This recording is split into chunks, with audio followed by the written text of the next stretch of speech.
And, I'm now working on helping customers figure out their strategy and how they actually become successful as a startup running on Google Cloud. A little bit of background on me. I live in Pennsylvania in the United States. I've been in that area now for about 7 years. Married with 3 kids. I live on kind of like a little farm out here. So I actually have farm animals, which is hilarious. And I would love to talk about that some other time. But yeah, I'm here to talk with you about an experience that we had developing an application for our sales teams. Unfortunately, I can't get into too many of the details of what the application is or the data that it's dealing with, but I don't think you can imagine what type of data it's doing and what type of usage folks would have for something like this in a sales organization. So it's not going to be, none of this stuff is going to be completely alien to you if you're used to how sales works. So it's kind of funny, the way this actually came about, and by the way, you can definitely post your questions in the chat. I think I prefer to have all the questions at once towards the end, so I won't slow down because I do have a lot of content to go through. So I kind of want it'd be better if we just did it all towards the end. I'll try to make sure I give as much time as possible for questions as well. So this story kind of began at an end to a certain extent, or kind of like an end. We were developing another sales tool, and in the midst of developing that, one of the thing that came back from leadership actually was basically like, we can't adopt your tool unless we can derive insights from the data. So this was kind of a big deal for us because essentially we were going to get shut down if we didn't provide this capability for us. So that's what initially had me scrambling and the rest of the team that was working on this scrambling to kind of figure out how to make this work. To start off, I think a lot of us don't appreciate how much AI is now the expectation for users. As much as folks talk about AI is popular and it's showing up in a lot of places, it really is becoming kind of like an expectation where folks, whenever they get into an application now, one of the first things, it's almost like they don't even look for it because they expect it to be there. And I know it seems like sometimes it seems like there's a lot of things going on and maybe folks are not necessarily liking the AI interface, but essentially users now and also folks developing applications are expecting to have some sort of AI presence in there. And that's just, I think this is only going to go up. And one of the reasons why is because it is making life easier for folks. Folks are expecting it, and then they're also becoming more productive by leveraging AI features. For us, when we were faced with this concept of, okay, how do we derive insights from this? There's a bunch of different ways we could have gone. We could have tried to come up with some dashboards. We could have tried to, there's a lot of different things you can do when you're kind of faced with a requirement that looks like AI. For us, what drove us towards AI was, first off, fragmented technology. We were just dealing with lots of different types of things that folks were using to generate data. And when you're in that situation, trying to come up with, like, say, a dashboard becomes extra difficult. I mean, that's why you have all these ETL tools and all these transformational stuff, because you don't know what the data is going to look like. But for us, when we looked at it, we were just like, this is really tough. We can't just do a standard way of handling this. The other thing for us, too, is, quite frankly, in our org, there are process and training barriers. A lot of the different users they just did different things for standard processes. And because of that, there was different expectations across our org. And because there was that lack of structure and not everyone was essentially trained the same way, it became really difficult to just standardize and say, hey, this is how we expect all the data to look, and this is the exact process that everyone follows. And then the other thing, too, is kind of human factors, quite frankly. And human factors are probably one of the biggest drivers to know that you do have an AI problem in front of you. Users don't have enough time. Everyone's relying on their memory. So you're going to end up with a lot of incomplete stuff. You're going to end up with a lot of inaccurate information propagating, because basically it becomes tribal knowledge. And it also becomes, I don't have time, so I'm just going to do the easiest thing to be able to move forward. And that contributes to the data complexity. It also contributes to the fact that processes are just all over the place. So for us, we still face the same requirement, right? We needed to make sense of the data. We wanted users to interact with the data in a way that was more natural. And TLDR of that is that users are pretty much used to ChatGPT at this point. I mean, I've seen some statistics now for school kids on ChatGPT, and it's pretty much everyone at this point, right? And because of that, quite frankly, traditional user interfaces where that may be a thing of the past, right? I think everyone is going to kind of, when they get into an app now, expect to either talk to it or have like a chat interface. And I think that's interesting. And, you know, it may be a controversial statement now, but I don't think it's going to be a controversial statement next year, for example. So let's talk about what a RAG pipeline, Retrieval-Augmented Generation, it's exactly what it sounds like, right? Which is LLM generates an answer to something that you ask. And so retrieval-augmented generation basically refers to the fact that you do some retrieval to impact what the generation looks like. So this is kind of like a simplified view of how this overall process works, right? You have some sort of knowledge base, and that's basically chunked. The process is split up into components, and then that's put into an embeddings model.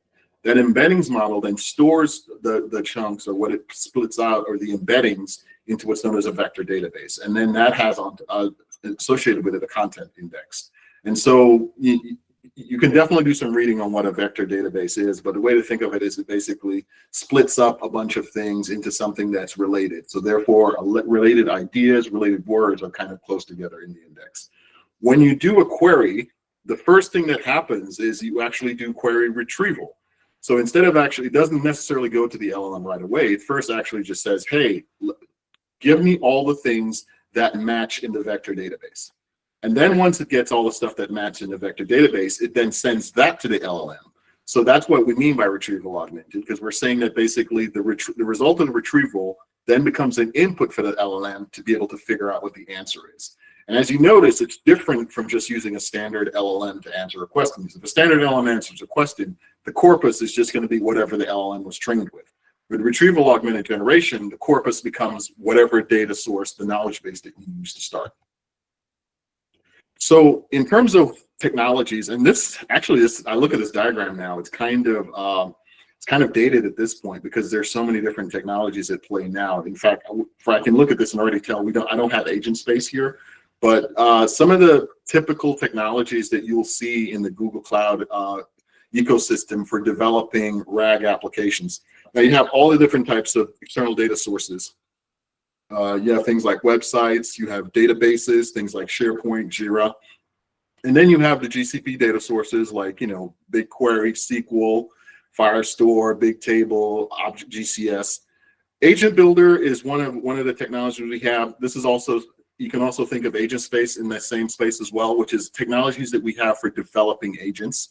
And then when it comes to, you basically have a path of whether or not you're going to do out of the box agent building or you're going to do something with do it yourself. I will say that for the project I'm talking about, we actually did the do it yourself route. We tried the agent builder route, but it didn't fit some of the use cases we have. And I'll talk a little bit about agent space later on.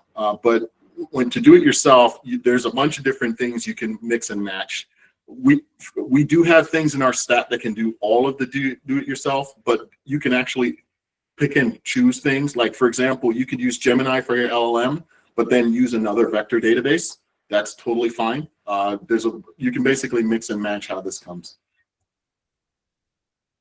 So if you look at the history of some of the core technologies for this LLM, Google has a long history with this. You can see how long ago the concept, the Transformer product came out and the associated paper. And its iteration is only continuing. I don't know if you guys noticed, but Gemini 2.5 is now top of the charts now in terms of LLM performance. And we just also released Gemini 2.0 Flash, which is also a big deal because a lot of folks are using our LLMs right now, which is it's really amazing to watch. But Google has a long history with this, quite frankly. And so there's a lot of the technology. I'm constantly surprised when I hear of some of the new technologies. I was blown away by agent space, for example, because I spent all of last year developing an agent application. When I saw agent space, I was just like, damn it, I wish I had this last year. So let's talk a little bit about what happened in the journey for the application that I worked on. First, I'm going to talk about the use case prioritization, which is super critical for doing something like this. data, talk a little bit about data, talk a little bit about building an interface, and then talk a lot about prompt engineering, which I think is someplace you're going to end up spending a lot of time, quite frankly. So use case prioritization. I mean, when it comes down to, one of the big things in this is we didn't have enough time and money. I mean, big surprise. Everyone who's doing an application development is going to face this. But one of the interesting aspects of this is that when you're doing an AI-based application, the universe of things that you can actually do is actually right now fairly large. I can remember 8 years ago, like if you were trying to do a machine learning solution for, say, language translation, there were a lot of options, but they weren't that many options. I mean, you basically, you had reinforced learning and stuff like that, but you basically had a kind of a smaller universe of things that you could try if you were going to look at an AI solution. Today, that's no longer the case. There's a tremendous amount of options, and it's really important to understand that, especially when you're prototyping, and rather than waste time trying to get one way to work, you may want to step back and say, maybe a different AI approach can do this. So one of the first things we did was we had to prioritize our requirements. We got a lot of different requests from the sales teams, but we really worked with our folks, stakeholders, to kind of figure out what were the absolutely critical things that we needed to do. And the reason for this is just because of what I said. There's a lot of different things you can do in AI, but it's really important to figure out when you're trying to do an AI solution, which are the things that really make the most sense for your customer, because you can iterate and add additional things, but you got to get the core stuff right. So another thing that happened with us as well, and you'll encounter this pretty typically, is that data integration is going to be a challenge. There's no way around it. Even in the platform that we're working on, we had multiple sources of data that we could use as inputs. And as a part of scoping, we also had to make choices as to which data that were important to us as well. We basically had to pick which of those sources provided just the data that we needed to answer the exact type of questions that we wanted to answer. There are some things that help with this. Gemini is really good at handling PDF, for example. So anything that came that looked like a PDF or a Markdown, we were happy, because that meant that it was easy to integrate with it and make use of stuff. Once we then selected the data sources we needed and the documents that we were going to use for inputs, we then had a bunch of options for how to do the vector embeddings. As you saw from that earlier slide, there's a bunch of different sources you could use for vector embeddings. You could use vector AI search. Pretty much all the databases we have in Google Cloud support some sort of vector embeddings. We decided to go with the BigQuery vector database because that's just easier for us to integrate with and leverage. So yeah, that's the choice we made there. So this is kind of like the high-level architecture of what the application looked like. Not a lot of surprises there. I mean, end users could be mobile or on a desktop app. We went with Cloud Run because we found that it was just easy to prototype and then also easy to go to prod and easy to iterate with Cloud Run. But we could have easily done this with GKE as well. And as you can see, some of the sources of information we used included Salesforce, workspaces. We didn't have any stuff coming from cloud storage for this particular effort. But remember I was saying how we scoped our data because we just chose data that we just absolutely needed to have as a part of the application. And then we had more than one microservice running, and then BigQuery, of course. We ended up writing some stuff to Cloud SQL, and then we also ended up using BigQuery for the vector database and also some analytics queries, and of course Vertex AI for the LLM, because we used the API endpoint for that as well. And so, yeah, those are the main components to that. So building the interface, some of the challenges we found and some of the things we ran into and some of the highlights is familiarity, clear distinctions in the user interface, context and transparency, and then refinement and concise output. And then conservational interaction is also really important. And I'll expand on all of these topics. User feedback is also really important because it helps to kind of guide where things are going. And then accessibility and iteration. So no surprise here, a lot of people are just used to the ChatGPT interface, or in this example, the Gemini interface. And trying to buck the trend and say that I'm going to come up with an interface that's going to be smarter than this, I I don't know. I mean, I can just, I mean, just by looking at this interface, you can already tell there's a bunch of capabilities you have. You can, if you look at the top right, you can see my profile image, which tells me right away that I can customize this for my profile. So that's one thing. When you look at this, you see the plus boxes, which includes different canvases and also using different models. So all just by looking at this interface, and then also you see the microphone, which tells me that I can actually speak my query. The interfaces like this are just expected now. Folks know this, and a similar thing if the ChatGPT interface, which is not very different from this.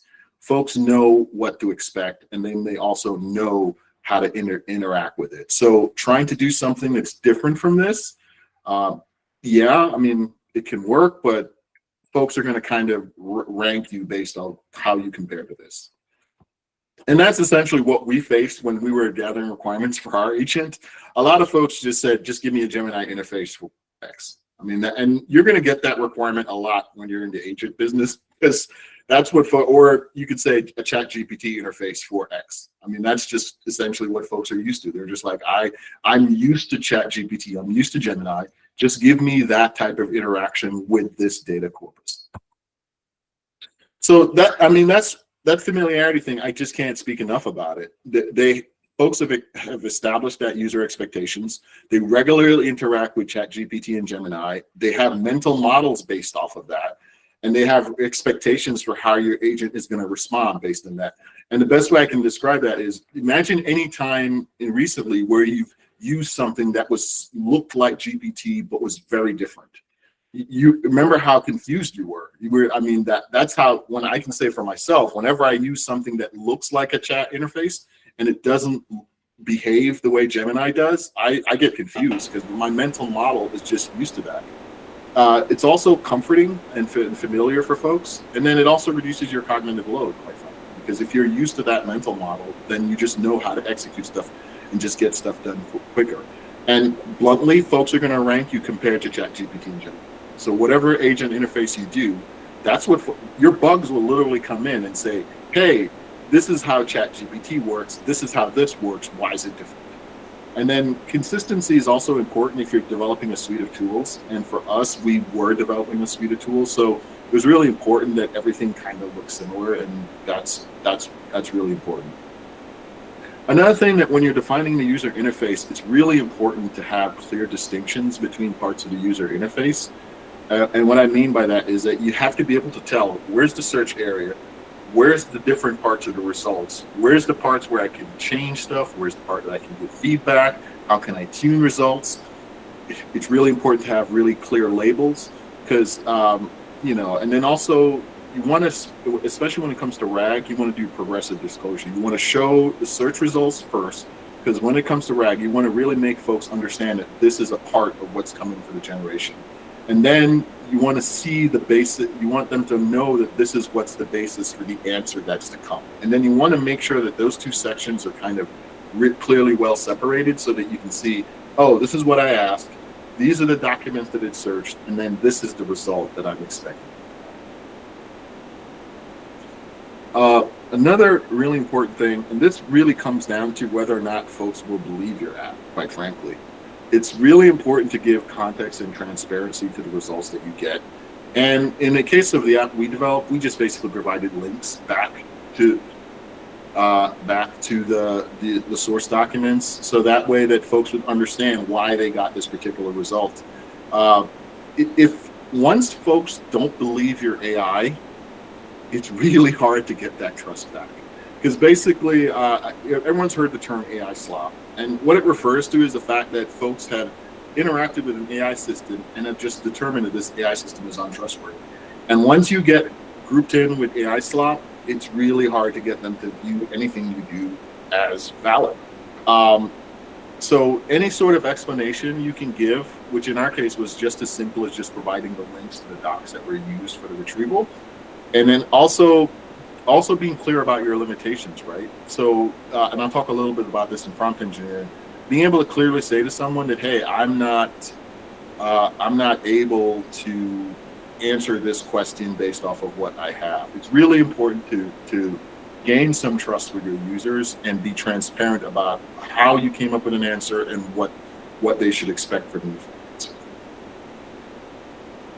Something else is that it's really, you want to have input that really matches where users are.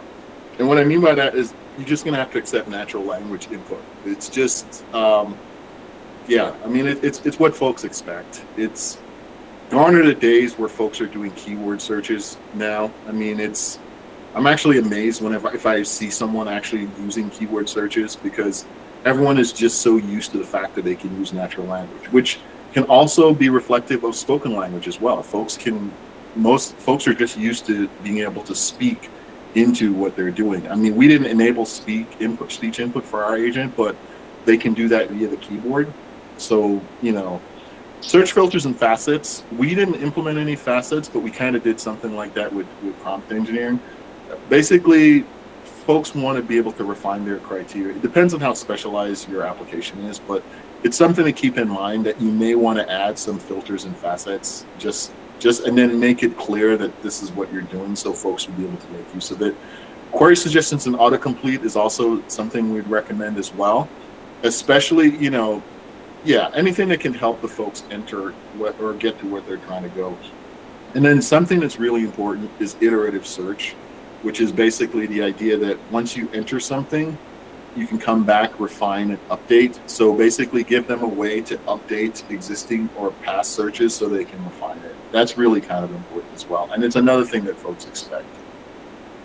So this is something that I know a lot of search interfaces have gotten really busy, especially when it comes to the output, but clarity is like really important. In fact, of all the things you want to do, that's why I emphasized earlier having clear user interface stuff, is you want to have clear, it's really important. You want to be able to read what something's coming out, highlight key information, summarize and synthesize information.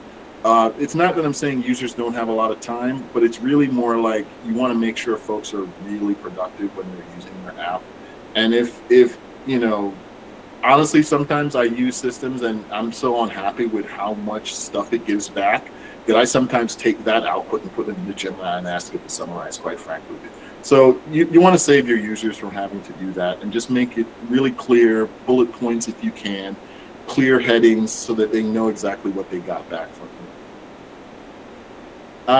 And the conservational or conversational interaction, like I said, this is just an expectations. Folks, I don't know a better way of saying it. I mean, Sundar said it pretty well.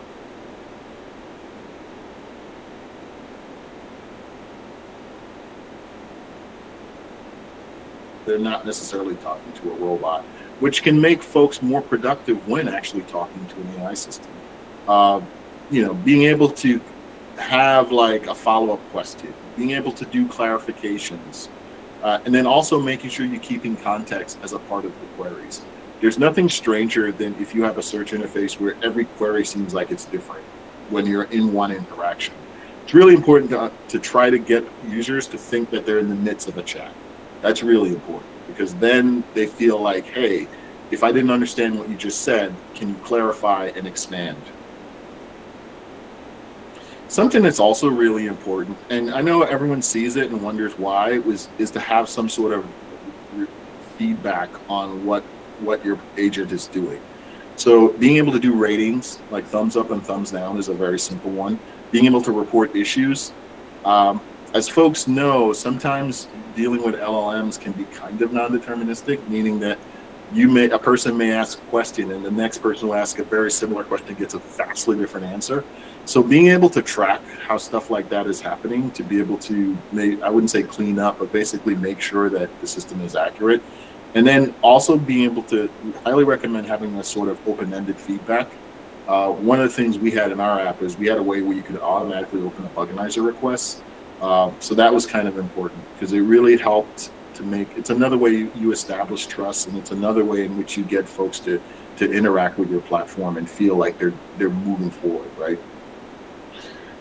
Performance and responsiveness, I cannot emphasize this enough. I mean, this is very much Web 1.0 type thing, but if you don't have a fast response back to users, It's another thing that takes away trust. It's also another thing that makes folks just say, I'm not going to use this platform.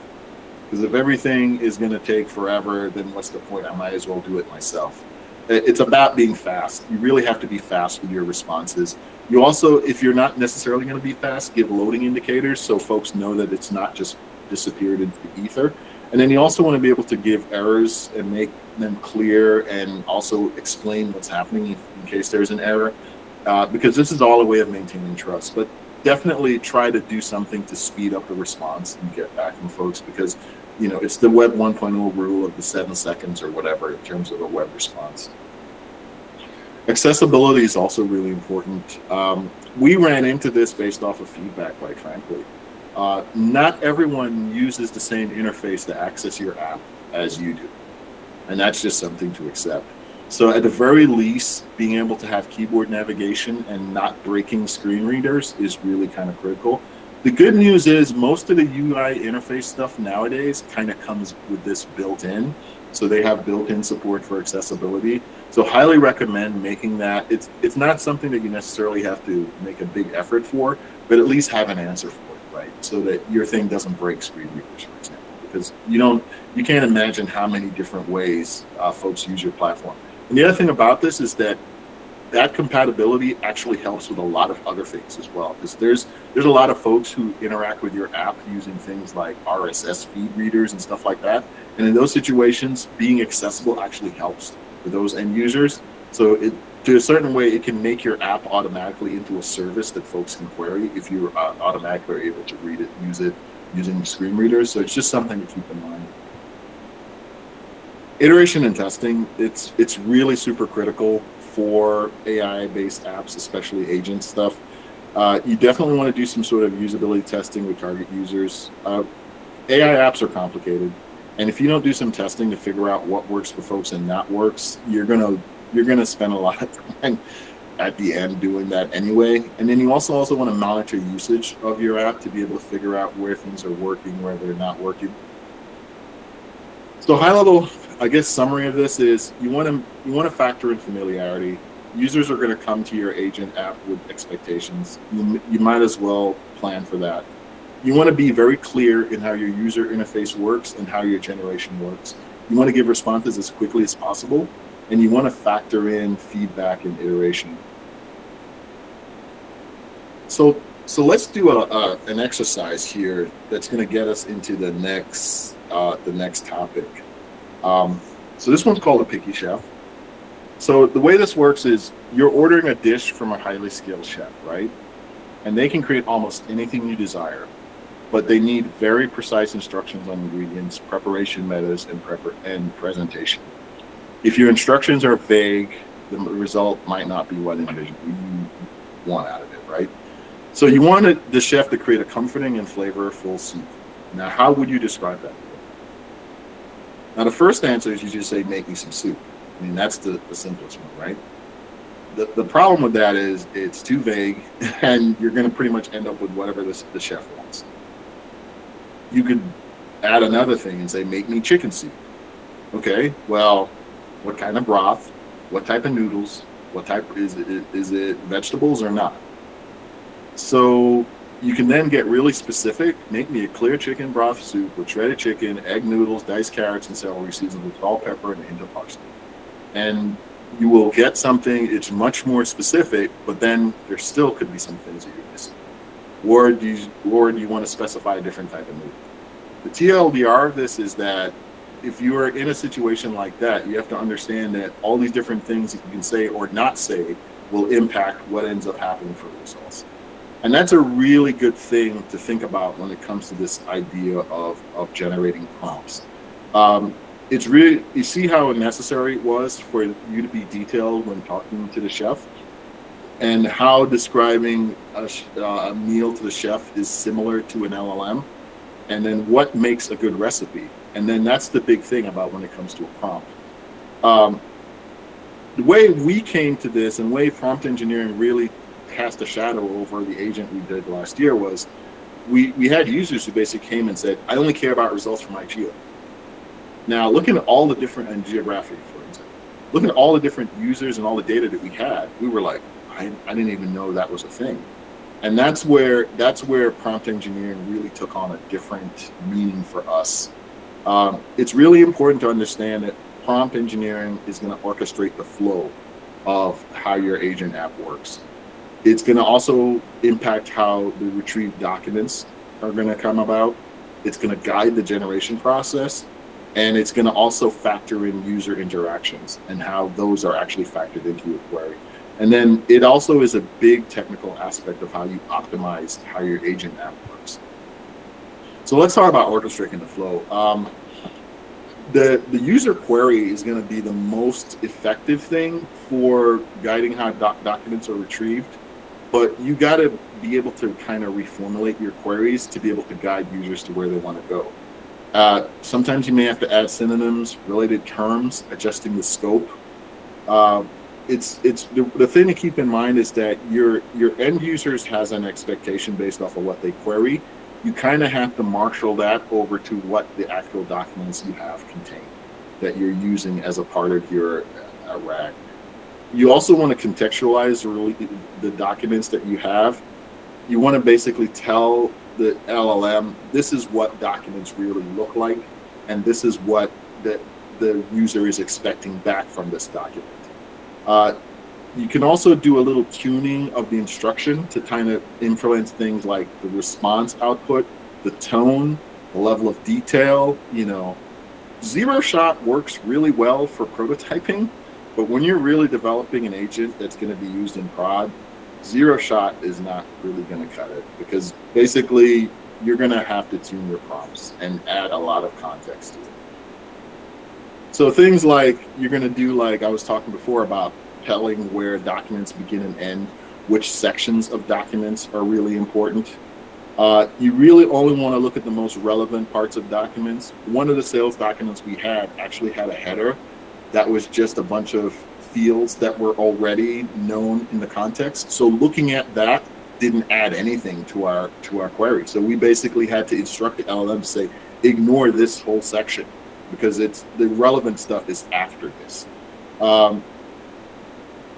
You want to also tell the LLM what's best evidence for what they're trying to retrieve, and then you also want to handle conflicts, like what makes sense to ignore or what makes sense to incorporate in terms of your results. So the TLDR of this is that the prompt engineering will really get you to focus on what the documents are and which part of the documents are important for actual doing analysis.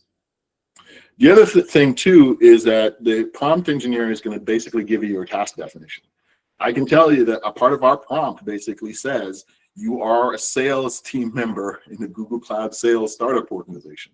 That's because that has a huge impact on how the tone that the platform responded with, and also the perspective that it responded with. It also being able to tell the output is also super critical as well, because remember how we said we wanted to have clear output? So if I wanted to get YAML output and I wanted to ensure that it was YAML output, I can accommodate that with the prompt. I can modify my tone and my style. I'm not talking to kids on Minecraft with the output response for this app. I'm actually talking about seasoned sales folks. So the tone that I use in response to that is going to reflect that. And then also, this is also a big one for the prompt engineering. You want to be able to handle the no answer requirements. So that's really important for the prompts. It's really important to understand that the user query is just a starting point. So I already mentioned this before, you're going to want to tune that, and then also be able to accommodate follow-up questions with your prompt, so you can kind of go down different paths with your users. And also, if you're incorporating feedback, be able to accommodate that feedback as a part of the user query, and then also to give an explanation. One of the cool things about the new thinking models is they actually do this automatically, where they give an explanation for how they derived an answer, which is really cool to watch. Another thing, prompt engineering, this is kind of like down in the weeds a little bit, but your prompt engineering will also be able to, is how you can do context window management. Every LLM has a context window limitation. Fortunately, something like Gemini has a really large context window, so it's not as a big deal. But you want to basically use your prompts factoring in your context window. Another thing you can do is you can do prompt templates. What that does is that for certain types of users or maybe something that you use to customize it, you can leverage a template. And then the other thing is that prompt engineering is iterative. So you're going to go through lots of different changes over time. And essentially your prompt is going to have to factor in the capabilities of the model, whatever that means, whether it's the size of the context window or different models that you can use to respond, for example. So really important, prompt engineering orchestrates your flow. You have to somehow incorporate the documents you retrieved as a part of inside of your prompt context.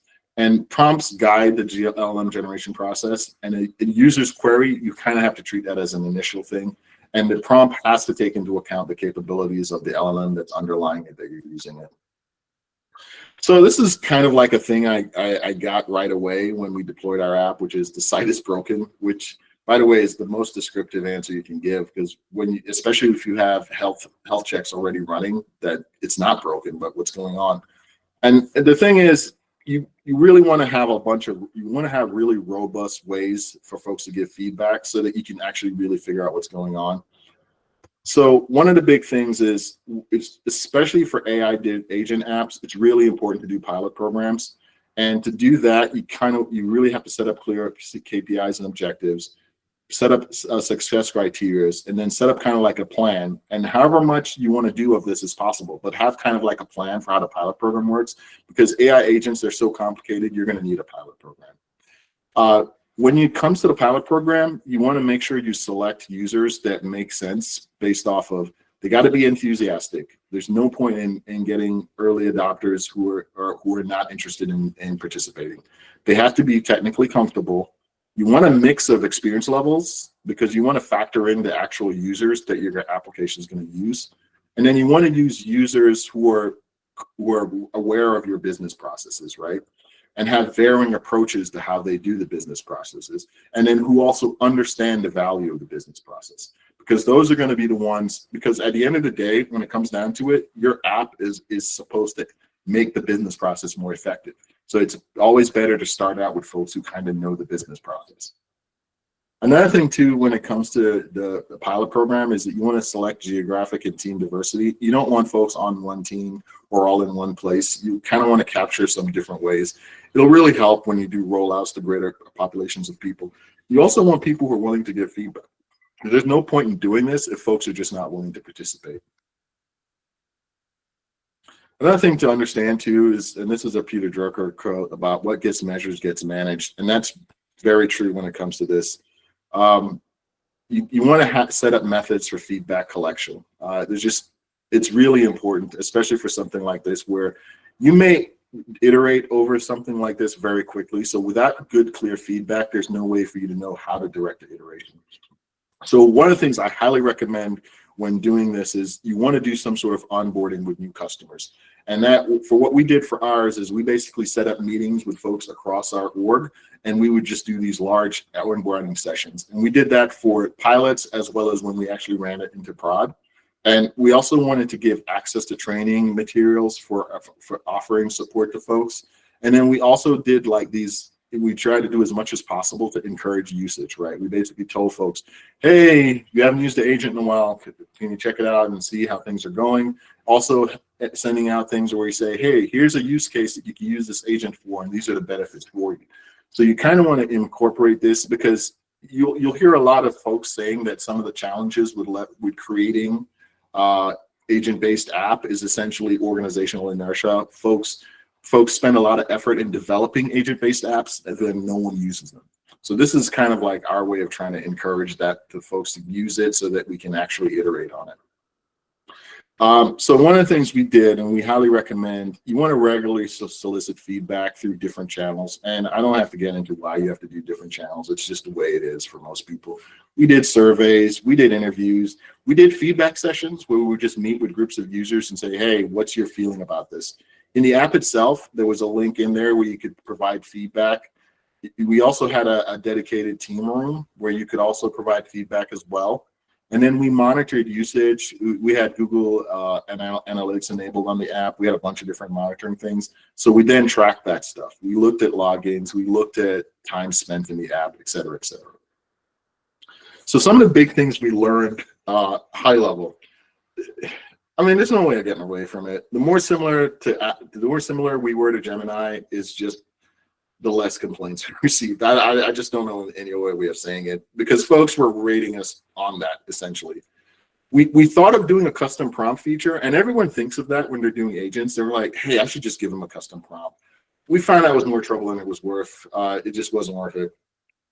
One other thing too is that when we were doing testing, we came upon new user perspectives, which was interesting for us because we never expected that. We thought we already accounted for all the user perspectives, but then when we started testing, we found that, hey, here's some stuff that's different.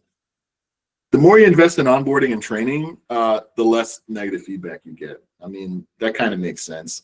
And then another thing that was interesting is that whenever we would give new capabilities to the platform, folks would want more capabilities, which is kind of interesting. Like, remember how I was talking about that geo query? When we enabled that, folks then started saying, hey, how could I be able to do this to be able to do calculations and stuff like that? So it was kind of like, oh, okay. So just be aware, when you give more, people are going to want more. So this is actually was the title of an email I received with someone. Is there a reason why we have this GK cluster with so little utilization? And that's because we're in the midst of iterating. We had actually set up a cluster just to be able to handle one part of the back end of it. And the reason why is that we were iterating. So we came up with a lot of different things. But just get used to the concept of iterating when it comes to designing these types of apps. Your initial design is going to be imperfect. You have to adapt to complexity. And you want to optimize for efficiency and cost, because when your first thing may be expensive. Like I said, we first used GKE. That was way more expensive than using Cloud Run. You're doing an AI app. It's complicated. Your first blush of this is more than likely not going to be the best. And you also have to make room for new feature requests that are going to come in all the time. In fact, we actually, this app's been deployed for a while now. We're actually discussing using agent space for version 2 of it. I mean, that's just the way it is. You're not going to be able to have an agent that's a static thing in this new world. And bluntly, the way I would develop this app today is completely different than how I would have done 6 months ago. So some of the stuff that we use for measure, we looked at usage statistics, page views, time in page, completed queries, follow-up queries. We were trying to document the benefit that this was giving to end users. And this is something that you're going to, especially if you're doing something for business processes, it's really kind of critical for you to kind of document the benefit for the end users.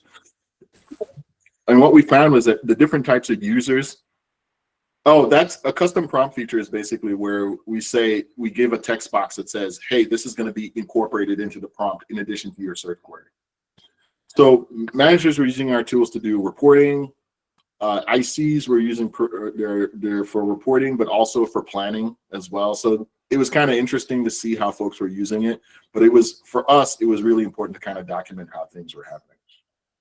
So here's some key learnings that we have. One of the things for us when we're developing this is that as we were developing this, they actually launched Agent Builder. Then, of course, Agent Space came through. And what we just had to accept that what we were working on early last year, we knew the pros and cons of it, and we just had to move forward. There's always going to be new things coming in the AI space. You kind of just have to accept the pros and cons. Are you able to solve the problem with current technologies? Then move forward and accept it. Users are not always reliable reporters, but their vibes can really give you an indication for where things are going. And then it's really important to demonstrate value with champions. Champions are basically folks that you made early users of your program who are also able to demonstrate benefits for it. And of course, I wish we had Agent Space was available last year. It would have been nice. And then also, we wasted a lot of time trying to develop our own custom UI when we should have just gone with the Gemini-based interface. And then, of course, I probably would have used Vertex AI Search rather than BigQuery vector embeddings, because there's just the Vertex AI Search just worked a lot better with Gemini. So now I reached the time for question and answer. Let me see. I'll go through the ones in the chat first, and then okay. So I think I already answered the one about custom prompt feature. Okay, and then let me look at. Is there another search for, I guess you guys can, is there another place I can get the questions from, or are the questions for, because I only see one question in the chat room. Okay, how do we integrate evaluations as part of testing or deployment? What do you mean by evals? Hey, so my question is like, we always have some sort of evaluations that we need to do, whether our prompts are correct or like, whether data is correct and we're answering this is correct, or like anytime we make some change, like, there's some basic evaluations that we can do. Mm-hmm. How do you integrate those into? Yeah, so one of the things we tried to do, I don't know if we were particularly successful at it though, but we tried. Our prompts were checked in as a part of our source code. So as we came up with new things for the prompting, we would actually incorporate it into the prompts. So that's one thing. Also, I think we did check some changes to the data model as well. So one of the things we tried to do was testing that reflected some of this new changes. So we would incorporate unit tests, for example, that would check and make sure that this was consistent. This is really hard to do with LLM, for example, because we basically had to use like this.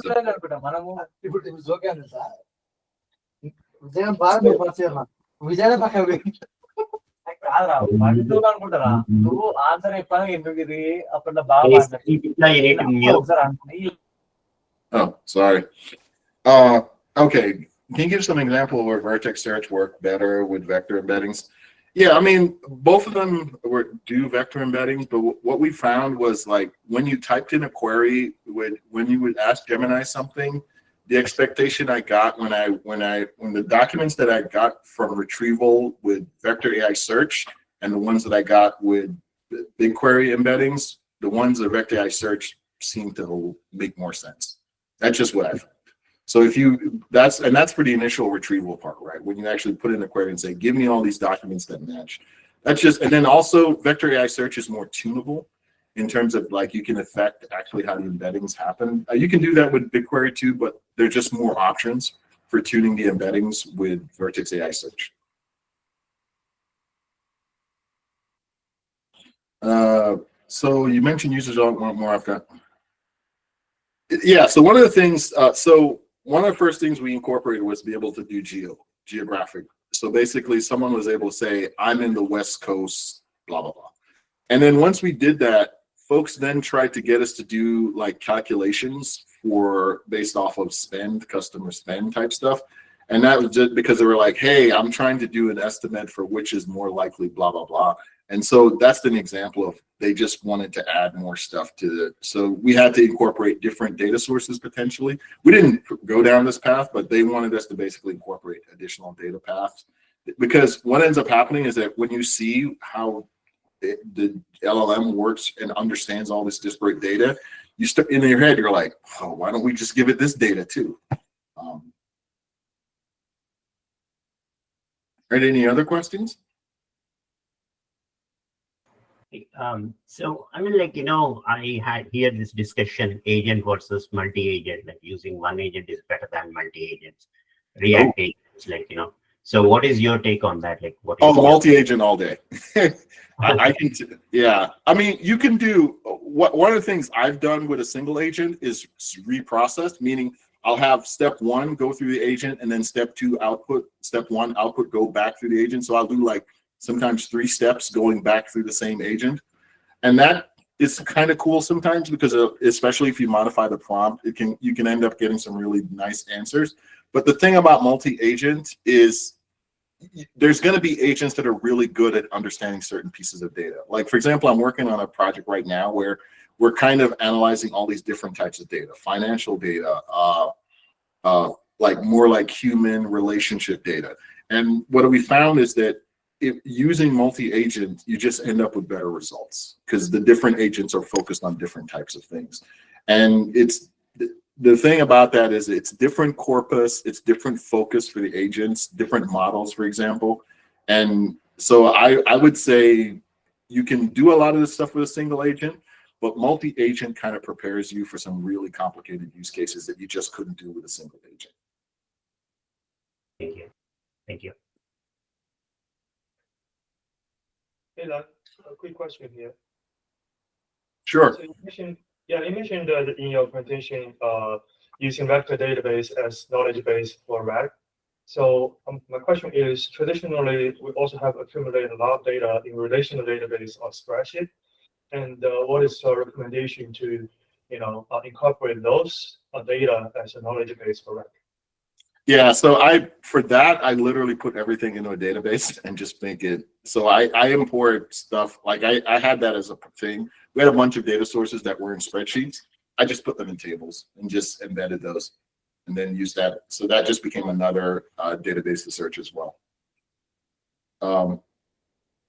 There's another question about using a new topic.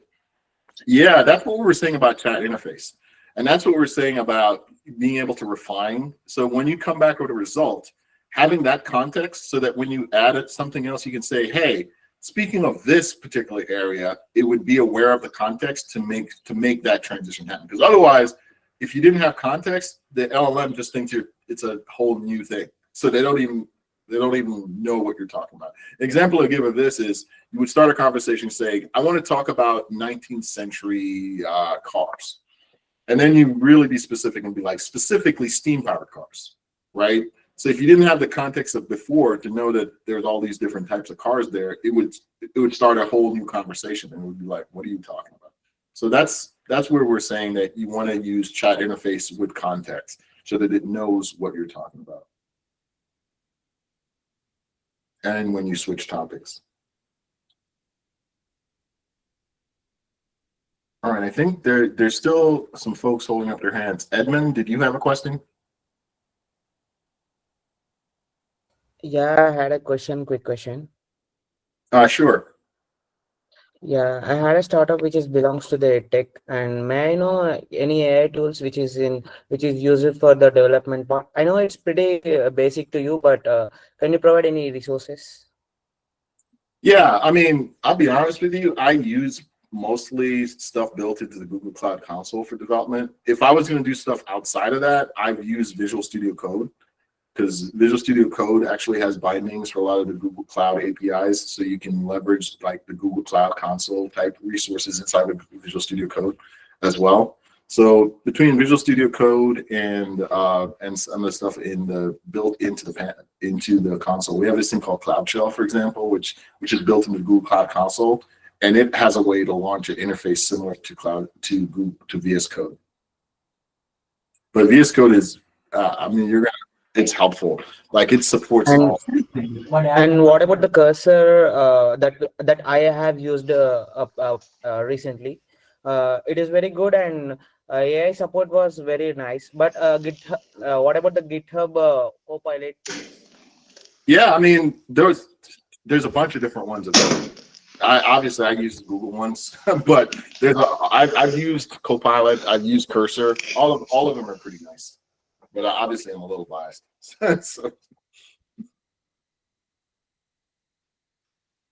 So I think someone asked, is there any future for coding? Being that I've been working and doing agent development for almost 2 years now at this point, I can tell you there absolutely is a future for coding, because if you still need a human to kind of synthesize a lot of the stuff that's out there. And yes, I do a tremendous amount of development with agents, but it's like really hard. It's like really hard to kind of imagine a world in which the computers are going to completely run themselves, because how are you going to get them to still think they human need? I mean, that's really what it comes down to. I don't use Gradio. I use a lot of Langflow and LangChain. That's if I'm doing something out of the box, I'll use that. How do you import PDF to embedding database? Yeah, so I literally use Gemini to do that. So I tell Gemini to read the doc and the output of that, because Gemini is really good at handling PDFs. You can also export PDFs to text format and then input that and then do the embeddings with that.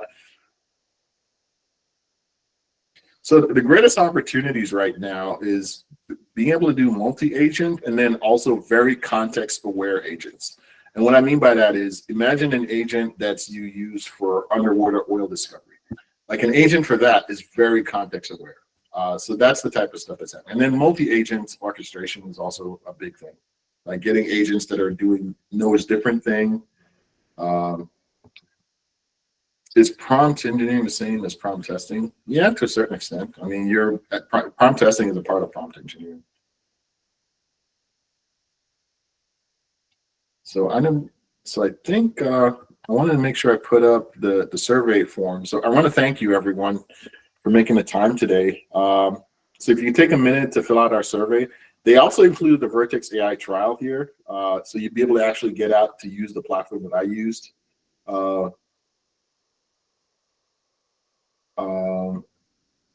These are start. Any thoughts on MCP?